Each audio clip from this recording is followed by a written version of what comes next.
Hola, bona tarda, soc en Carles Pujolà, mestre de l'Escola Montjuïc de Girona, i en aquests dies que estem tancats a casa us vull proposar una activitat d'educació física per poder fer, construir boles de malabars. El primer pas que farem serà agafar una petita bossa de plàstic i posar-hi aproximadament aquesta quantitat d'arròs. Seguidament farem un nus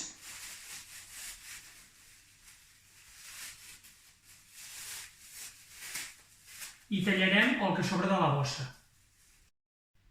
A continuació agafarem 3 globus del color que vulguem i els hi tallarem la part del coll.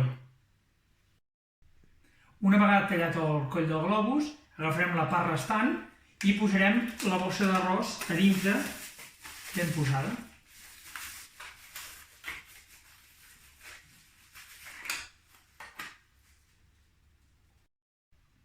Seguidament, per reforçar la bola, agafarem l'altra part del globus i la posarem per l'altre costat.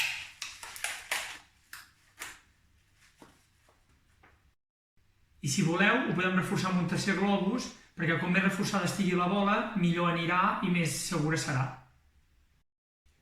Bé, aquí tenim les 3 pilotes ja fetes i fixeu-vos que podeu utilitzar el coll del globus per decorar-lo com vulgueu. Bé, ara passarem a la part pràctica i el primer moviment que han d'aprendre és el següent.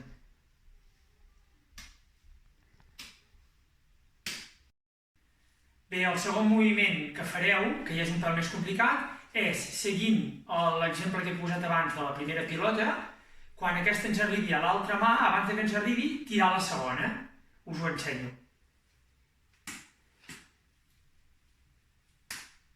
Sempre ha d'anar per sota el llançament de la segona pilota. I és molt important per aprendre malabars, perquè si no agafareu un mal vici, no fer això. Passar-se la segona pilota de mà a mà. I sí fer això. El tercer pas és fer el mateix moviment que abans, idèntic, però amb una tercera pilota que incorporem, que de moment la deixem a la mà d'on s'inicia. I ara ja farem servir la tercera pilota. Fixeu-vos. I torno.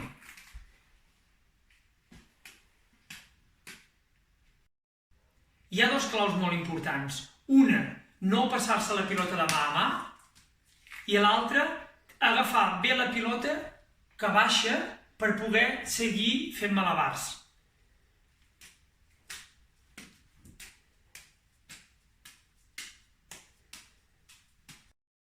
Cal tenir paciència, assolir pas a pas, perquè no s'aconsegueix en un sol dia. Molts ànims i segur que sereu uns grans malabaristes.